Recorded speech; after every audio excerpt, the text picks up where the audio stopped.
We'll now discuss another important concept related to force and momentum, that is the impulse of a force.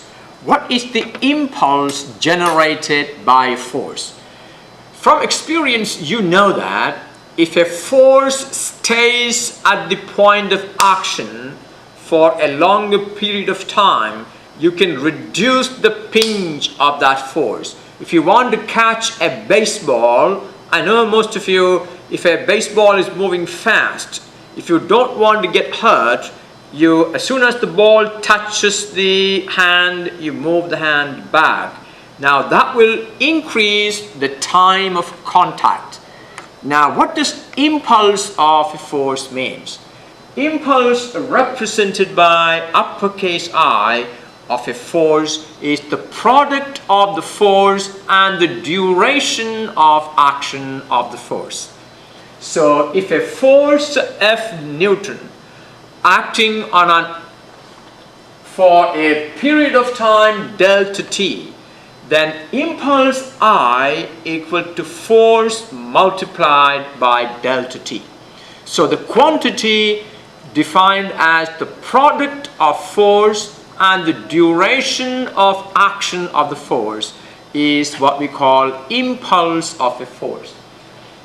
But you know that force is a measure of the rate of change of momentum. Do you remember that? Yes? Force is a measure of the rate of change of momentum. So let's replace the force F by change in momentum divided by that time. So F equal to delta P divided by delta T. Let's replace that. Therefore, the impulse equal to force multiplied by delta T. Force is delta P divided by delta T multiplied by delta T, and delta T's will cancel, giving us a measure of the impulse. Therefore, what is impulse of a force? Impulse of a force is simply the change in momentum that the force has created. The impulse is a measure of the change in momentum that it produces on an object. What is the unit of impulse? The unit of impulse is Newton second. Is that right? Which is the same as kilogram meter per second, because the unit of momentum is kilogram meter per second. The unit of the change in momentum also is kilogram meter per second. Can you show that Newton second is the same as kilogram meter per second? Try that and let me know if you got it right or if you need help. Now, when you drive a nail down, longer the hammer stays in contact with the nail, the smoother will be the drive. I'm sure those of you have tried to drive a nail down. If the hammer gets reflected or deflected quickly, the nail will not go down.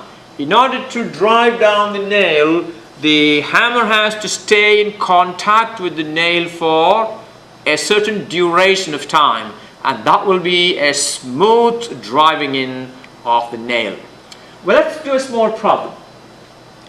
When a 2 kilogram, a 0.2 kilogram baseball is hit, its velocity changes from 25 meter per second to negative 25 meter per second.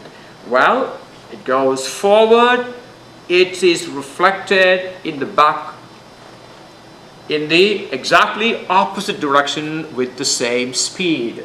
What is the impulse delivered by the bat to the ball? If the ball is in contact with the bat for 1.1 milliseconds, what is the average force on the ball? Well, in order to calculate the impulse, it is a simple calculation of the change in momentum. Impulse is a measure of the change in momentum. So let's calculate the initial momentum and then the final momentum, and that will help us to calculate the change in momentum. So here the ball is hit on the bat. Therefore, the initial velocity is 25 meters per second and the final velocity is negative 25 meters per second. The mass of the ball is 0.2 kilogram. Its initial velocity is 25 meters per second. Final velocity is negative 25 meters per second. Therefore, what is the initial momentum? Initial momentum is m times vi, that is 0.2 times the initial velocity, that is 5 kilogram meter per second. What is the final momentum? The final momentum is mvf, and vf is negative 25 meter per second. Therefore, the final momentum is negative 5 kilogram meter per second. What is the change in momentum? Delta P is the final momentum minus the initial momentum, that is negative 5 kilogram meter per second minus 5 kilogram meter per second, that is negative 10 kilogram meter per second. Therefore, what is the impulse of that force? The impulse of the force is a measure of the change in momentum. Therefore, impulse is negative 10 Newton second, which is the same as negative 10 kilogram meter per second. Okay, in B, if the ball is in contact with the bat for 1.1 millisecond, 1.1 millisecond is 1.1 times 10 to the negative 3 second. Well, force is a measure of the rate of change of momentum. This change in momentum occurred during this time interval. Therefore, the average force is the change in momentum is negative 10 kilogram meter per second divided by the time is 1.1 times 10 to the negative 3 second. And that is negative 9.1 times 10 to the 3 Newton. Why is that force negative? The force, you see the ball hits the bat and the force is on the ball. The force we have calculated is the force that creates the change in momentum, and that force is the force exerted by the bat on the ball, and that is why it is negative. It is opposite to the direction of the initial velocity. Okay, we will now talk about elastic and inelastic collisions. Alright, I want you to follow the example I'm going to describe, the theoretical interpretations. Momentum P is conserved in all types of collisions. Whenever there is a collision, the momentum is conserved. The total momentum before collision equal to the total momentum after collision. Now, the kinetic energy may or may not be conserved. If you remember, we did a problem in the last class where a truck and a car collides and the system moves together as a single body. And we found that 20% of the kinetic energy was lost. Well, kinetic energy may be conserved or may not be conserved. In most collisions that we are familiar with, kinetic energy is not conserved. Why? Because while colliding, some of the initial kinetic energy gets converted to heat energy, sound energy, and also it is used in doing work in deforming the object. And therefore, for most practical purposes, kinetic energy is not conserved in practical collisions. If no energy is lost in deforming objects, then kinetic energy will be conserved. And that happens only in the minute world where molecules collide with molecules In the room, for example, there are millions of molecules hitting against each other at all times. And these collisions can be considered to be where kinetic energy is conserved, but not in our everyday life. So, if there is no loss in energy during collision, then kinetic energy will be conserved. Alright, watch the definition of elastic collision. A collision where momentum and energy both are conserved is called an elastic collision. So, in an elastic collision, the momentum is conserved, also the kinetic energy is conserved. That means in an elastic collision, no energy is lost in doing work in deforming the objects or producing heat or sound and so on. In gas, when gas molecules collide, it is assumed that the collisions are elastic.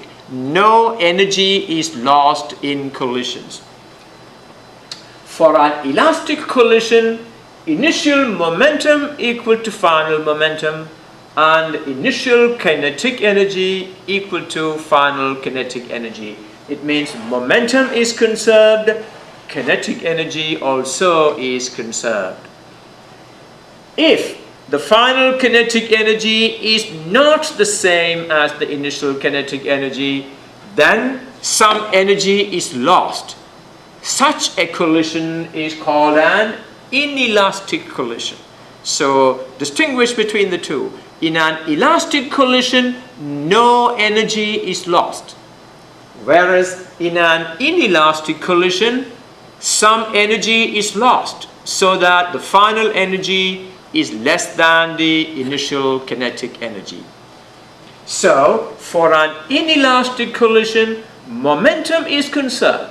Momentum is conserved in all types of collisions. But for an inelastic collision, the final kinetic energy will be less than the initial kinetic energy.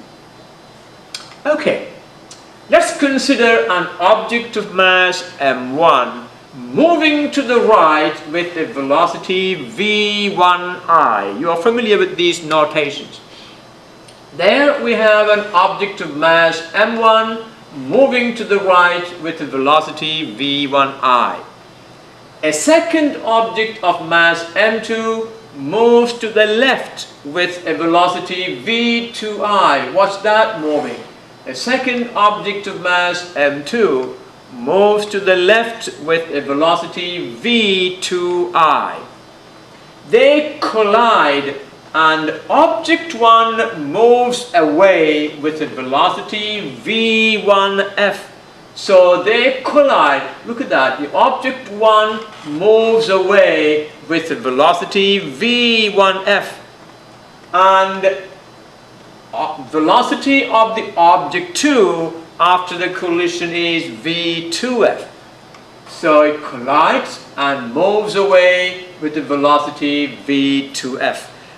Okay, I want you to be familiar with these terms. v1I is the initial velocity of object 1. v2I is the initial velocity of object 2. They move towards each other, collide and move away. Object 1 moves away with a velocity v1f, final velocity of object 1. And object 2 moves away with a final velocity v2f. Okay? The momentum of the object 1 before collision. What is the momentum of this object before collision? m1 v1I. And the momentum of the object 2 before collision will be m2 v2I.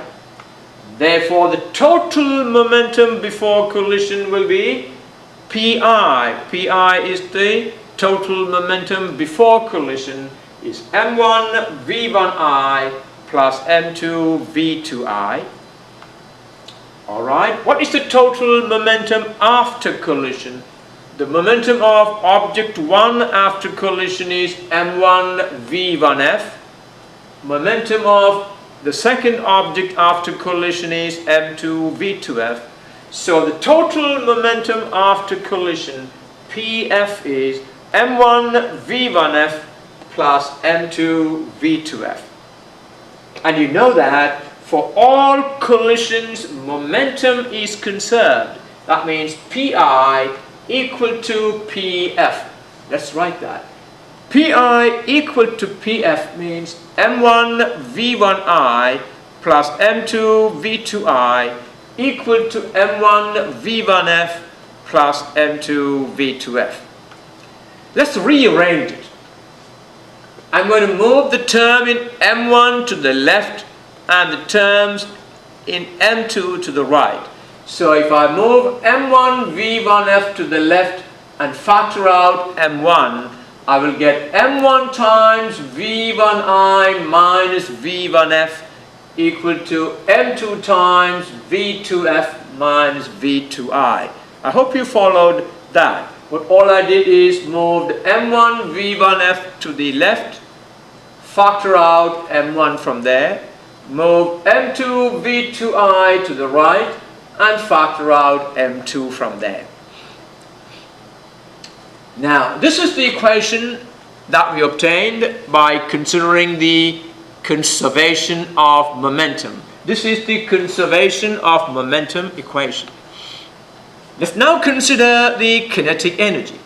What is the initial kinetic energy of the two objects? The initial kinetic energy of the first object is 1/2 m1 v1 I squared. Kinetic energy of the second object before collision is 1/2 m2 v2 I squared. So the total kinetic energy before collision is 1/2 m1 v1 I squared plus 1/2 m2 v2 I squared. What is the total kinetic energy after collision? It will be 1/2 m1 v1 f squared plus 1/2 m2 v2 f squared. If the collision is elastic, then Ki will be equal to Kf. So let's take the case of an elastic collision. For an elastic collision, Ki equal to Kf. It means 1/2 m1 v1 I squared plus 1/2 m2 v2 I squared equal to 1/2 m1 v1 f squared plus 1/2 m2 v2 f squared. Well, it looks long, but it is a very simple equation. Let's take this equation to the next slide. There you are. Now, what I'm going to do, first of all, 1/2 exists in every term. I can cancel it. 1/2 will cancel everywhere. And just like I did in the previous case, take the term m1 v1 f squared to the left and m2 v2 I squared to the right, and factor out m1 on the left and factor out m2 on the right. So what does that give you?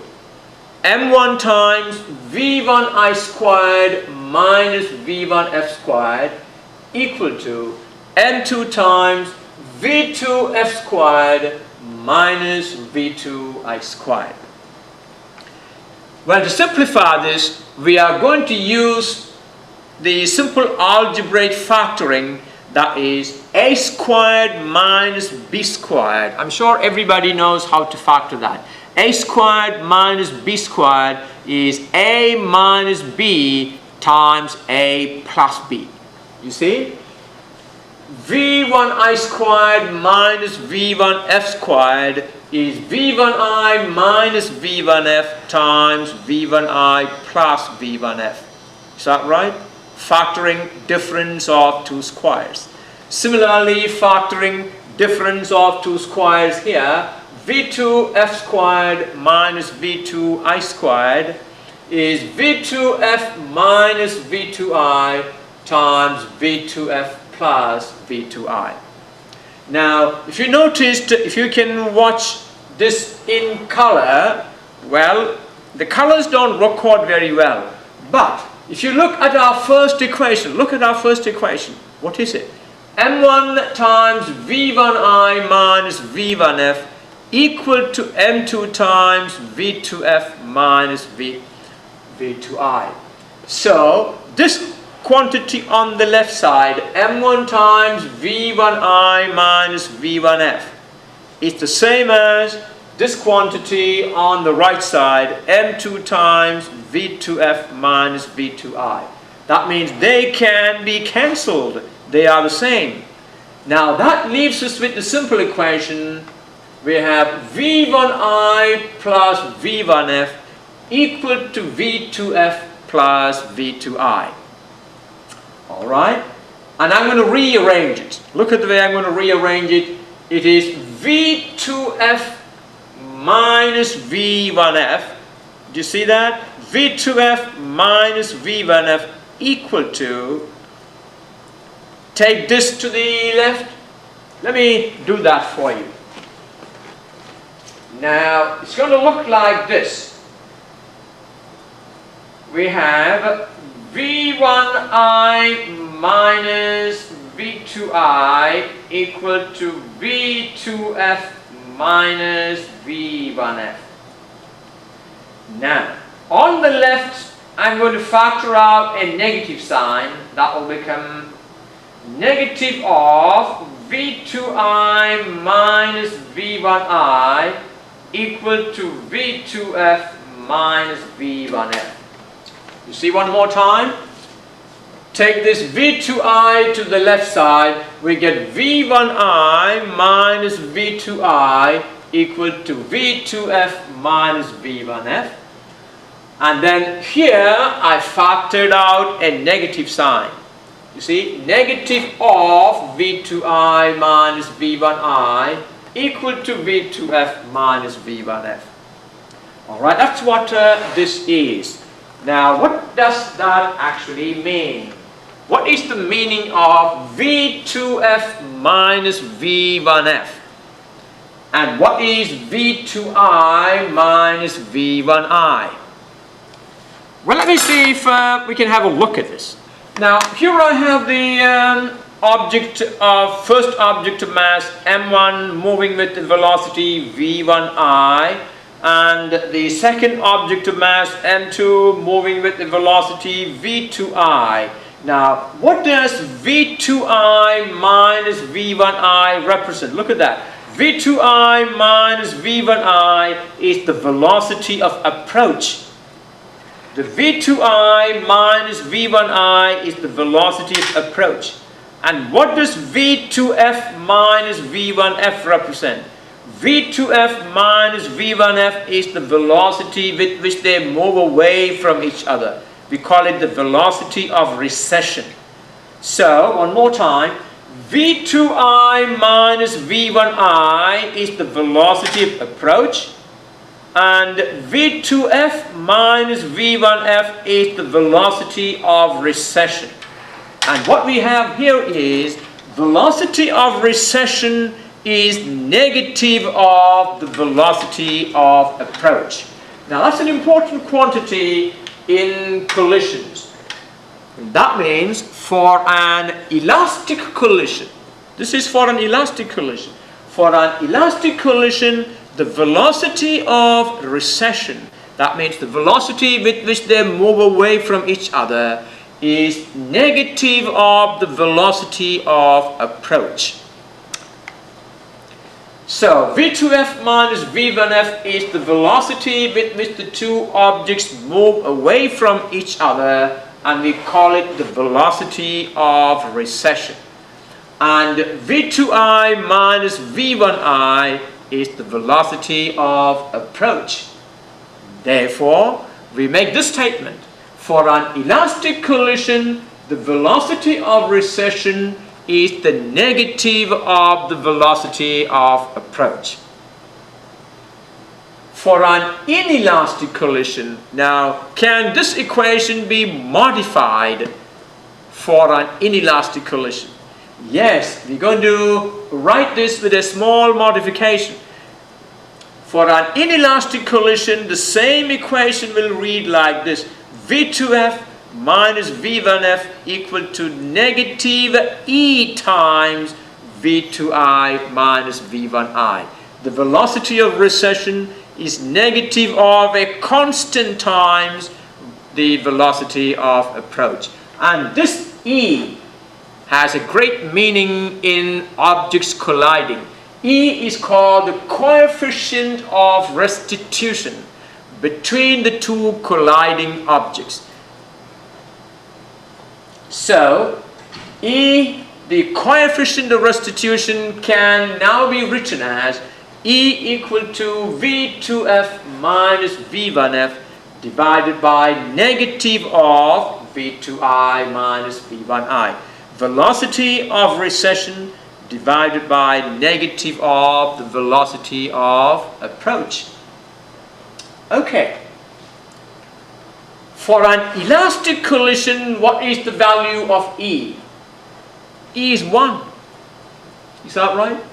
For an elastic collision, E is 1. And for an inelastic collision, that will be less than 1.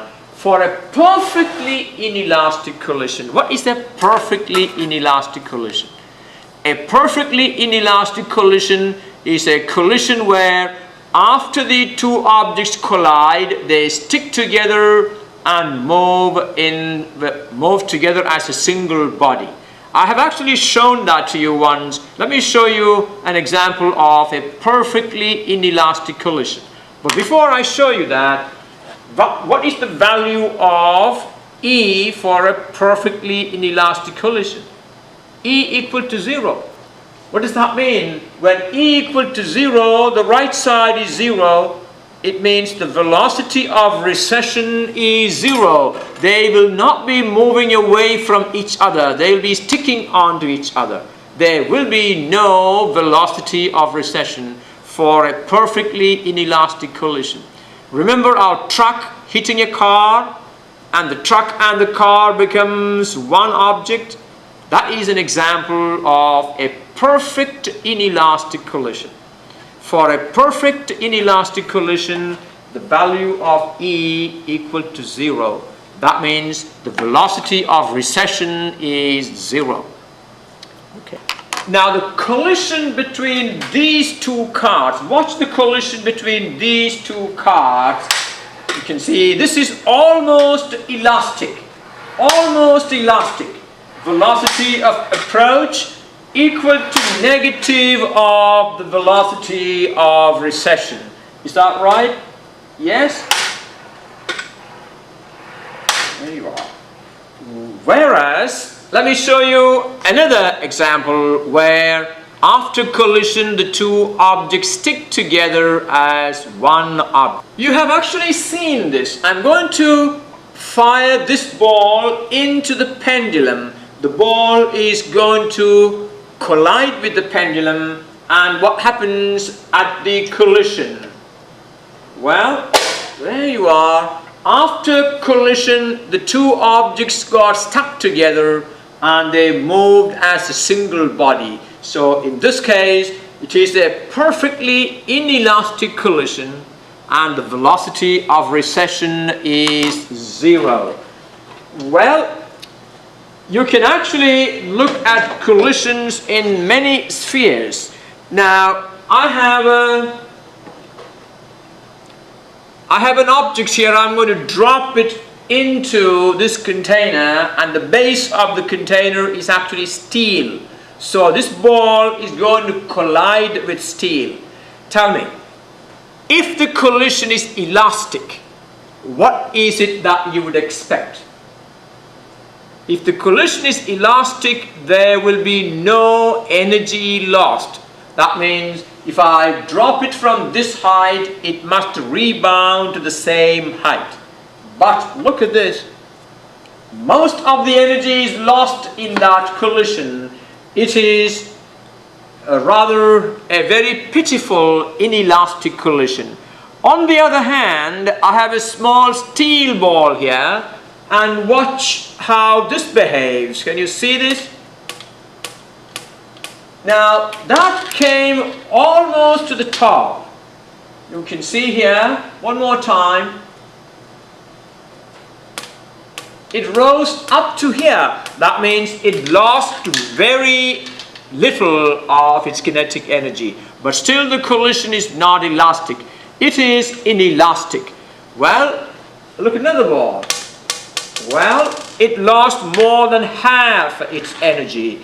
That means each of these collisions has a value of E which will be between 0 and 1. Is that right? Okay. So, for an elastic collision, E equal to 1. For a perfectly inelastic collision, E equal to 0. And for most other collision, E has a value between 1 and 0. Let's now talk about kinetic energy in a perfectly inelastic collision. Well, if objects after collision stick together and move as a single unit, the collision is perfectly inelastic. Alright? A trolley of mass m1 is moving with a velocity v1I, collides with a trolley of mass m2 initially at rest, means v2I equal to 0. They collide. After collision, they stick together and has a mass m1 plus m2. Here I have shown that they are sticking together. They have a mass m1 plus m2 and they move away with a final velocity vf.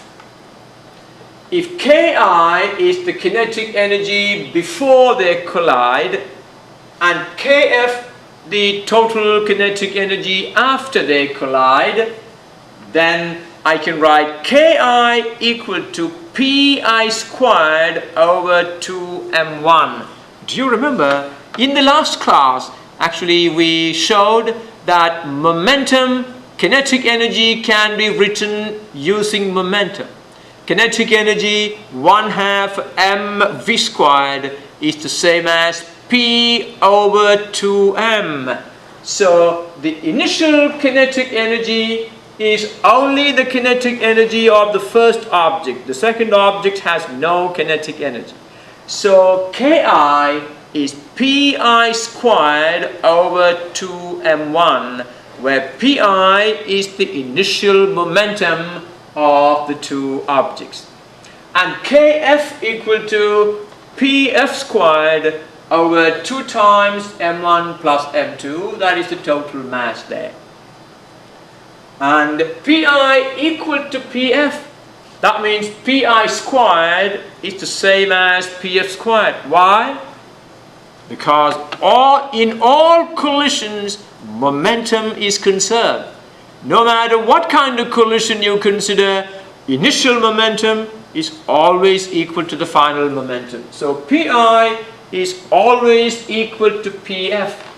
Therefore, final kinetic energy divided by the initial kinetic energy will be, let me write that down for you. If you want to find the final kinetic energy divided by the initial kinetic energy, it will be Pf squared over 2 times m1 plus m2 times 2m1 over Pi squared. Did you understand that? I want to divide the final kinetic energy by the initial kinetic energy. This quantity divided by this quantity. Dividing by a rational expression is the same as multiplying by the reciprocal. So I took Pf squared over 2 times m1 plus m2 and multiplied it by 2m1 over Pi squared. Is that right? And now, since Pi equal to Pf, these will cancel. The 2 and 2 will cancel, leaving us with m1 over m1 plus m2. And that gives us a very important result. And what does that result mean? When two objects of masses m1 and m2 collide and they join together and move away as a single body, the ratio of the final kinetic energy to the initial kinetic energy is m1 over m1 plus m2. Okay, let's do a problem.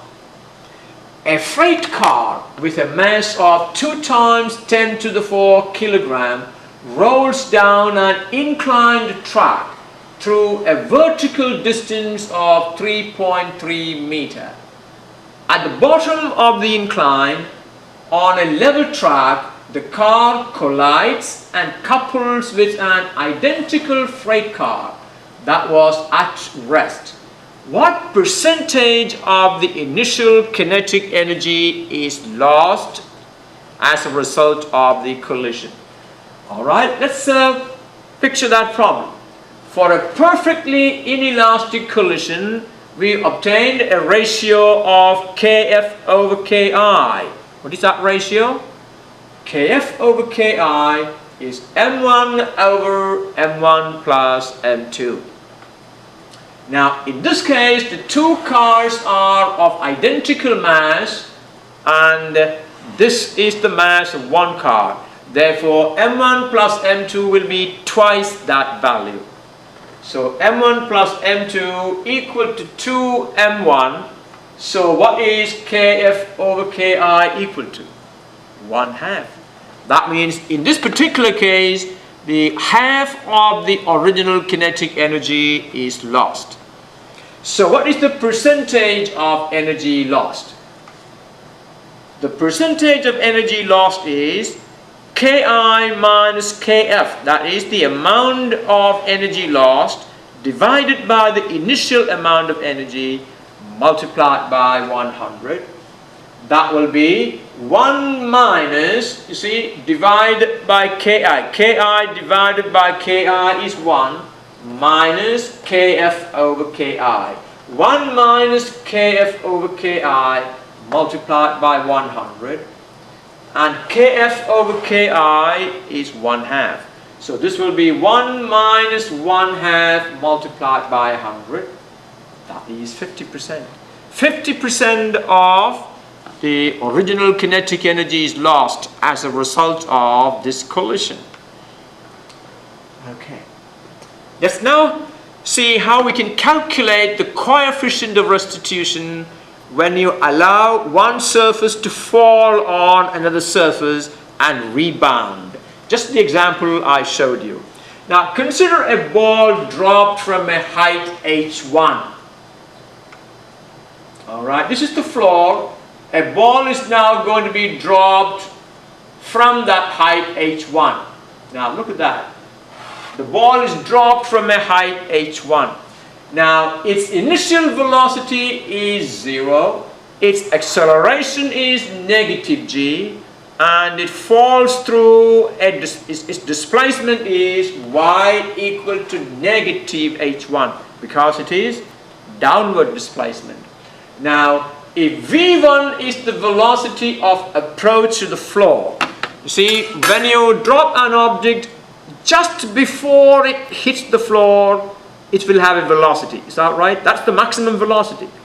If v1 is that velocity, then we have, that is the velocity with which the ball hits the floor. Then that v1 squared will be equal to v0 squared plus 2ay. Now, v0 is 0, a is negative g, is that right? And y is negative h1. Let's replace that.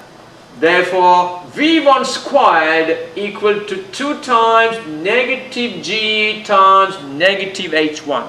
Negative g times negative h1 becomes positive gh1.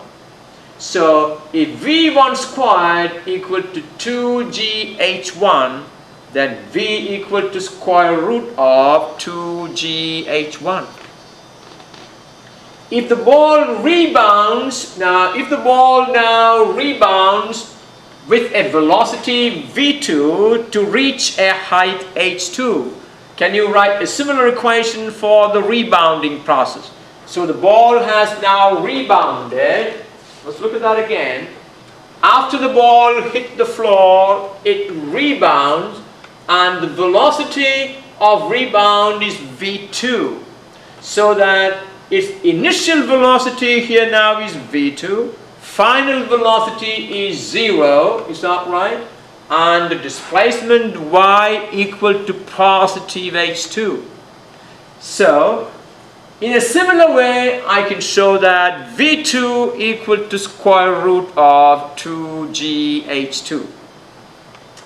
Okay, so when a ball is dropped, when I drop a ball, suppose this is the floor, the dropped ball will reach the floor with a velocity v1 equal to square root of 2gh1, and it rebounds to a height of h2. The velocity of rebound will be square root 2gh2. Alright. Since the floor is at rest, remember the collision is between the ball and the floor, and the floor is at rest. v1 is the velocity of approach and v2 is the velocity of recession, isn't it? Since the floor is at rest, the velocity of recession, well, the velocity of approach is v2i minus v1i. And v1i is the velocity with which the ball hits the floor. v2i is 0. Therefore, the velocity of approach simply is v1, the velocity that the ball acquires as it hits the ground. And the velocity of recession is v2. So here we have velocity of approach and velocity of recession right there. And we can use that to calculate the coefficient of restitution. So E equal to V2F minus V1F divided by negative V2I minus V1.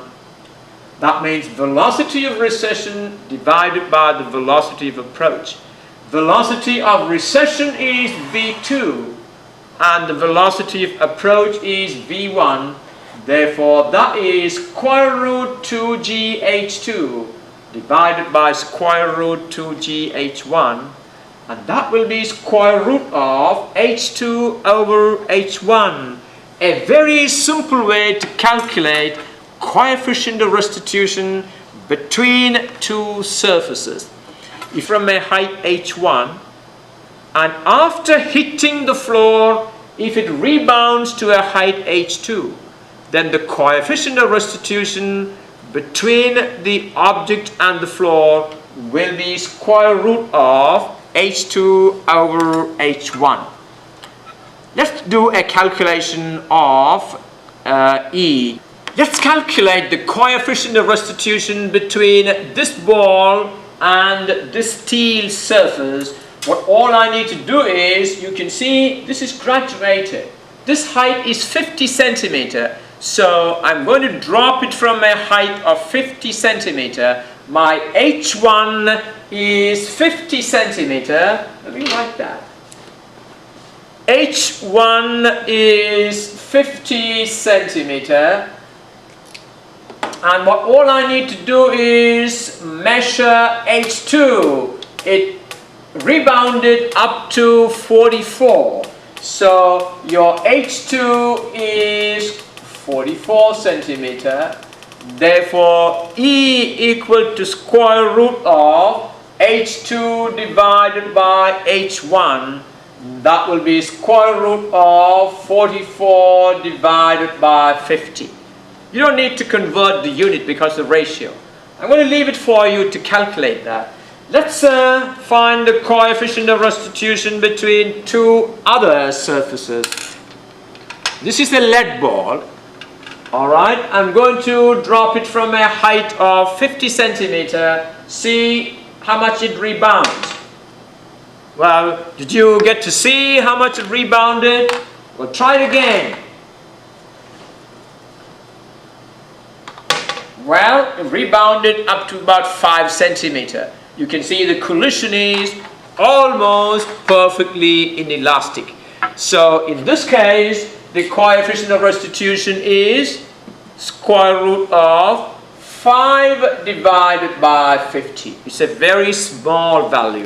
So this arrangement can be used to find the coefficient of restitution between this surface and any other surface, if you can drop it onto there and measure the height to which it rebounds. We will now do this problem. A dropped ball bounces to 60% of its original height. What fraction of its mechanical energy is lost each time it bounces? What is the coefficient of restitution of the floor ball system? Well, H2 equal to 0.6 H1. That is what this means. It rebounds to 60% of the original height. The final height, the height of rebound, is 60% of the original height. The initial potential energy of the ball, U1, is mgh1. When it rebounds to a height h2, its potential energy U2 is mgh2.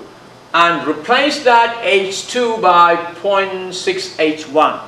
So the potential energy when it rebounds, or the final potential energy, will be 0.6 mgh1. 0.6 mgh1. But mgh1 is the initial potential energy. Therefore, the final potential energy U2 is 0.6 U1. Is that right? Okay. What is the energy lost? Is U1 minus U2. mgh1 minus 0.6 mgh1. U1 is mgh1. U2 is 0.6 mgh1. And therefore, the energy lost is 0.4 mgh1. We want to find the fraction of the energy lost. What is the fraction of the energy lost? The fraction of the energy lost is the energy lost divided by the total energy. If we say 10 students in this class are absent today, and if you ask me what fraction of the whole class is absent, it will be 10 divided by the total number of students. So the fraction of energy lost is the lost energy divided by the original energy. So that will be U1 minus U2 divided by U1. Now U1 minus U2 is 0.4 mgh1, and the original energy is mgh1.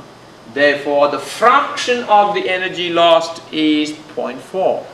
If I ask you what is the percentage of energy lost, well, 0.4 is 40%. Okay. Now, E equal to square root of H2 over H1. You can do that right away here. H2 is 0.6 H1. And so that will be square root of 0.6 H1 divided by H1. H1 and H1 cancels. Therefore, E equal to square root of 0.6. That is 0.77. Okay, another problem. A 5 kilogram object with a velocity of 4 meters per second collides head-on with a 10 kilogram object moving towards it at 3 meters per second.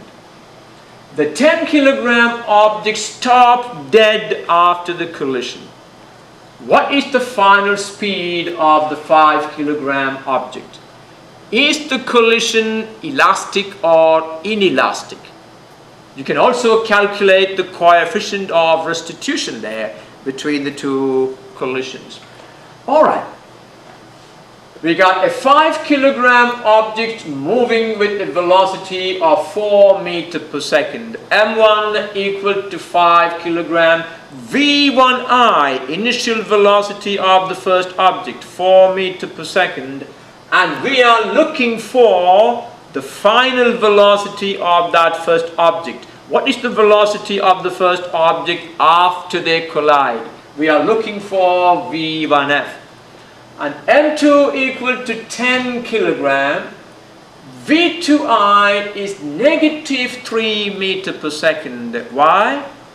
Because they are moving against each other. If V1I is positive, V2I is negative. It's very important to consider the sign. And V2F is 0. Why? Because after they collide, the 10 kilogram object stops dead. That's the second object. Its final velocity is 0.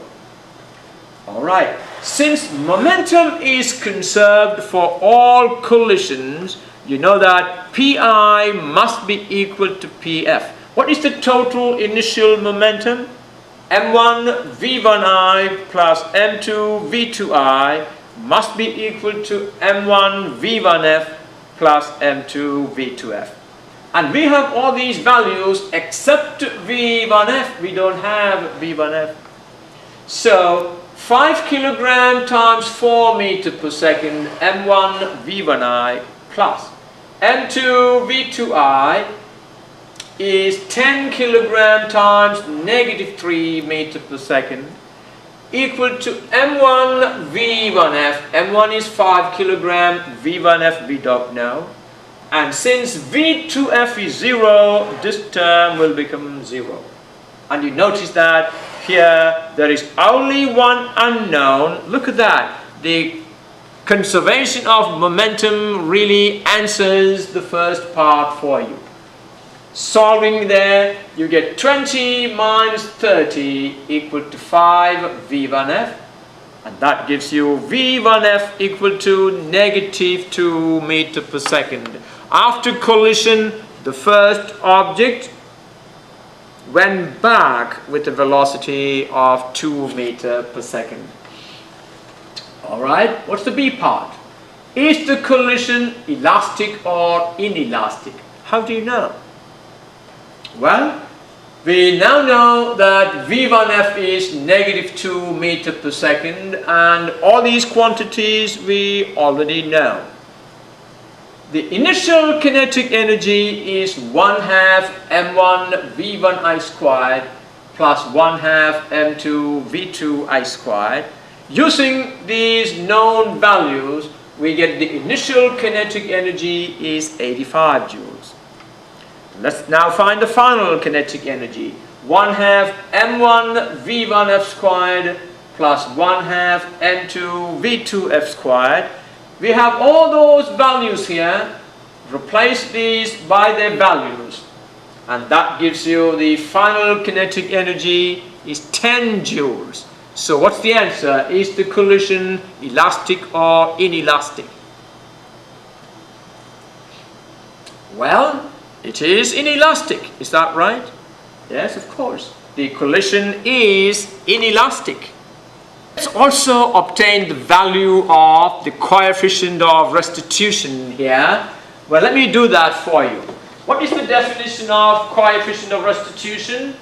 We have E equal to V2F minus V1F divided by negative of V2I minus V1I, and that will be V2F is 0 minus V1F is minus negative 2 divided by negative of V2I is negative 3 minus V1I is 4, and that is equal to positive 2 on the numerator, negative 3 minus 4 is negative 7, and negative of negative 7 is 7. So you can see the coefficient of restitution for that collision is 2/7. In any collision, once you are able to obtain the velocities, you can obtain the coefficient of restitution. Alright, let's go and do another problem. A proton of mass m moving with a velocity of 300 meters per second collides elastically head-on with a stationary carbon nucleus of mass 12 m. You know that the carbon nucleus is 12 times the mass of a proton. A. Find the velocity of the center of mass of the system. What is the velocity of the proton after collision? Alright, we got here, this is the carbon nucleus, this is the proton, and the mass of the carbon nucleus is 12 times the mass of the proton. And you know the proton came and hit the carbon nucleus and was rebounded. M1, the mass of the proton is m kilogram. We don't know how much it is. It's enough to say m kilogram. Its initial velocity v1I is 300 meters per second. M2, the mass of the carbon is 12 m kilogram. Its initial velocity is 0. We are looking for the center of mass of the system and v1f. Okay, well, V center of mass is a simple equation. M1 V1I plus M2 V2I divided by M1 plus M2. And we know these values, 300 times 300M times V1I. Well, V1I is 300 and M1 is M. So M1 V1I is 300M. Since V2I is 0, M2 V2I is 0, divided by M1 plus M2 is M plus 12M, and that is 23.1 meter per second. The velocity of the center of mass is 23.1 meter per second. Since the collision is elastic, well, what is the equation for an elastic collision? The velocity of recession equal to negative of the velocity of approach.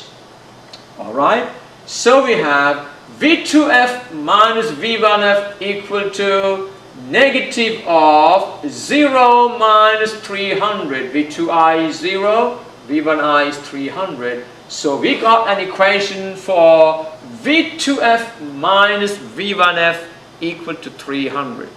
Well, can you find the value of V1F from there? No. We're going to say, therefore, V2F equal to 300 plus V1F. Alright? Now, using the conservation of momentum, we need one more equation to solve it because we don't know V2F. Using the conservation of momentum, we have Pi equal to Pf. Initial momentum equal to final momentum. And what's the equation there? M1 V1I plus M2 V2I equal to M1 V1F plus M2 V2F. Let's use all the given values.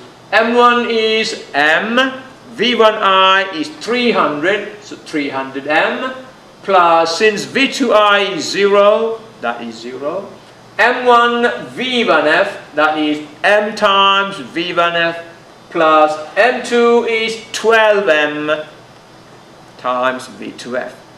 Now that gives us 300 equal to, since M is present everywhere, we can divide by M. So M will go. We have 300 equal to V1F plus 12 times V2F. Now look at the way I have done here. This V2F has been replaced by 300 plus V1F. So 300 equal to, in this equation, this M has been cancelled. We got 300 equal to V1F plus 12 V2F. So that will be V1F plus 12 V2F has been replaced by 300 plus V1F. Now you have only V1 unknown. Distribute that and solve for V1F. It gives you 300 equal to 3600 plus 13 V1F. And solving for V1F gives you negative 253.8 meter per second. A very good problem. I want you to practice the method that I have used in solving this problem. I know I went through this a little quickly, but I don't think you need a lot more explanation than this. Let me know if you need more explanation. Another one. A 2 kilogram object moving at 6 meters per second collides with a 4 kilogram object initially at rest. After collision, the 2 kilogram object moves backward at 1 meter per second. Find the velocity of the 4 kilogram object after collision. Well, we can use the conservation of momentum. B, find the energy lost in collision. Find the coefficient of restitution for the collision. Alright, let's start by picking the data for the first object. The mass of the first object is 2 kilogram. Its initial velocity is 6 meters per second. After collision, it's moved back with 1 meter per second. Its velocity V1F is negative 1 meter per second. M2 is 4 kilogram and V2I is 0. Is that right? It collides with the 4 kilogram object initially at rest. V2I equal to 0. We are looking for, in the first case, you're looking for V2F. Then we are looking for the kinetic energy lost, Ki minus Kf. And then we are looking for the coefficient of restitution. Alright, how do we find V2F? We use the conservation of momentum. Pi equal to Pf. What is that equation? M1 V1I plus M2 V2I, is that right? There you are. M1 V1I plus M2 V2I equal to M1 V1F plus M2 V2F. Well, we have M1 V1I is 2 times 6. Since V2I is 0, M2 V2I is 0. M1 V1F is negative 1. Plus M2 is 4, we need to find V2F. The only unknown there is V2F. You see how simple the problem becomes? That will be 12 equal to negative 2 times 4 V2F. That gives you V2F equal to 3.5 meter per second. Now, once you have V2F, you can now find the final kinetic energy and the initial kinetic energy. We can find the kinetic energy lost. Ki is 1/2 m1 v1i squared plus 1/2 m2 v2i squared. And how much is that? That will be 1/2 m1 is 2, v1i is 6 meters per second, 1/2 times 2 times 6 squared, plus, since v2i is 0, the second term is 0. And that will be 36 joules is the initial kinetic energy. How about Kf? Kf is 1/2 m1 v1f squared plus 1/2 m2 v2f squared. We have v1f is negative 1 meter per second. v2f we calculated as 3.5 meter per second. And we know m1 and m2. So 1/2 m1 v1f squared plus 1/2 m2 v2f squared. And simplify that, it gives you 25.5 joules is the final kinetic energy. Therefore, kinetic energy lost is Ki minus Kf. is 36 minus 25.5 is 10.5 joules. Can you find the value of E on your own? E is the velocity of recession divided by the velocity of approach. V2F minus V1F over negative of V2I minus V1I. There you are. And we have all these values. V2F is 3.5 meter per second. V1F is -1. V2I is 0. And V1I is 6 meter per second. Put those values in there. It'll be 3.5 minus -1 over negative of 0 minus 6. And you can see that will be 4.5 divided by 6. That is 0.75. Okay, let's now solve one more problem.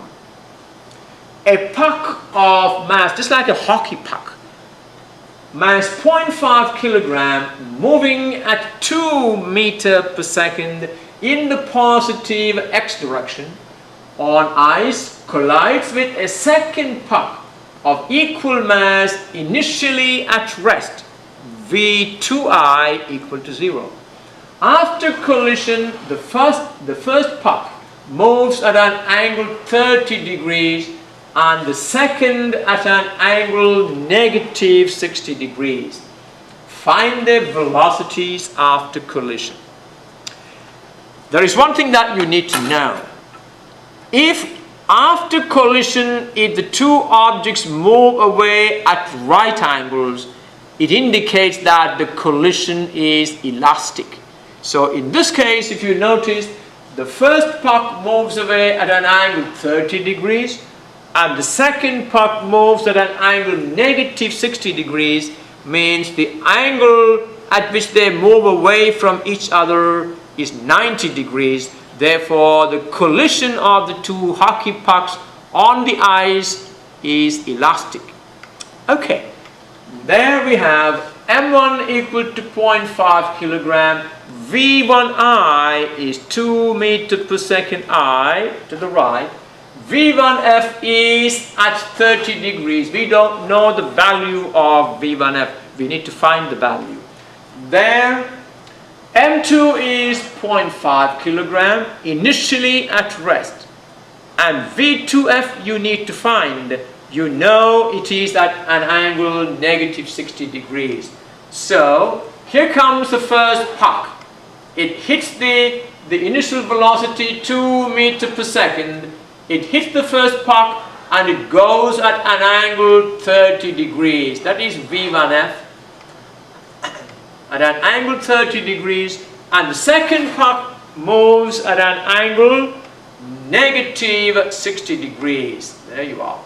And we now need to find V1F and V2F. Well, we are looking for V1F and V2F. Let's write V1F in the component form. How do you write V1F in the component form? It'll be V1 cos 30I plus V1F sine 30J. So V1F is V1F cos 30 degrees I, its x component, and V1F sine 30J, its y component. Similarly, V2F is V2F cos -60 degrees I plus V2F sine -60 degrees J, the x component, the y component. The momentum is conserved in both x and y direction. Now, when we say momentum is conserved in a collision, it means momentum is conserved in the x direction. That means the initial momentum in the x direction equal to the initial momentum in the initial momentum in the x direction must be equal to the final momentum in the x direction.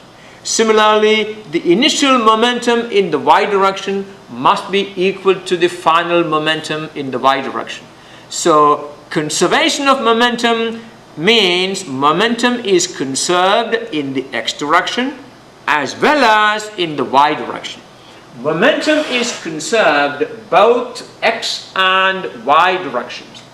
Alright, using conservation of momentum in the x direction, we have initial momentum in the x direction equal to initial momentum, I'll say it again. Initial momentum in the x direction equal to final momentum in the x direction. Alright, what is the initial momentum in the x direction? It is the initial momentum of the first puck. The initial momentum of the first puck is 0.5 kilogram times 2 meter per second I. That is 1 kilogram meter per second I. That is the initial momentum of the first puck. What is the initial momentum of the second puck? The second puck is initially at 0. So the initial momentum there is 0. Therefore, the initial momentum in the x direction is this plus 0, that is 1 kilogram meter per second. This is the initial momentum in the x direction before they collide. The final momentum of the first puck in the x direction is 0.5 kilogram times V1F cos 30 degrees, because the velocity of the first puck in the x direction is V1F cos 30 degrees. Now, the final x momentum of the second puck is its mass times its x velocity, that is 0.5 kilogram times V2F cos negative 60 degrees I. That means if you now add these two quantities, that will be the total final momentum, and that must be equal to the total initial momentum.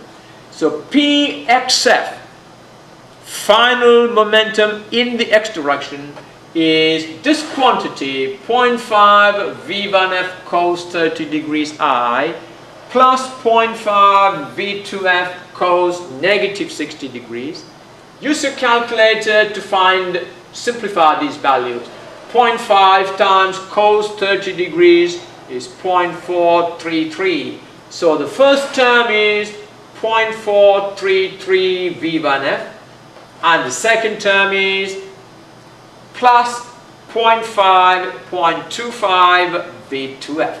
So the Pxf, the final momentum in the x direction, is 0.433 V1F plus 0.25 V2F. And this must be equal to this quantity, 1 kilogram meter per second. So total initial momentum equal to total final momentum in the x direction. So we got one equation connecting V1F and V2F, looking at the conservation of momentum in the x direction. In the same way, we can now take the conservation of momentum in the y direction to obtain a second equation consisting of V1F and V2F. So using conservation of momentum in the y direction, we have initial momentum in the y direction, Pyi, must be equal to the final y momentum, Pyf. Now tell me, what is the initial y momentum? Initial y momentum is 0 for both puck. There is no y motion. So Pyi equal to 0. Initial y momentum is 0. What is the final y momentum? The final y momentum of the first puck. What is the y velocity of the first puck? V1F sine 30 degrees. So that will be its mass times its y velocity. This is the y momentum of the first puck after collision. What is the y momentum of the second puck after collision? Its mass multiplied by its y velocity, which is V2F sine negative 60 degrees. That means the total final momentum is 0.5 V1F sine 30 degrees J plus 0.5 V2F sine negative 60 degrees J. This is the final Y momentum of the two pucks. And simplifying that gives me 0.25 V1F minus 0.433 V2F. And this quantity must be equal to 0. So we have 0.25 V1F minus 0.433 V2F equal to 0. We have now two equations, equation 1 and equation 2, and I have shown you how to solve equations like this on the calculator. So use the calculator TI-83 or any other calculator to solve this system of equation. It gives me V1F equal to 1.73 meter per second and V2F equal to 1 meter per second. Now that has been a very good problem, and I want you to practice these kind of problems. I know I rushed a bit on this lesson, but a very important and crucial lesson. Please, after listening to the lesson, do all the homework and get back to me if you need any help. Okay, now this ends unit 4. That means you are now ready for, is it unit 4 or unit 3? Unit 3. This is the end of unit 3, and we are now ready for test 3. So go through the practice test and make sure that you understood all the concepts. Very important to know the concepts, and you can solve simple problems. All right? I will see you for unit 4 later on.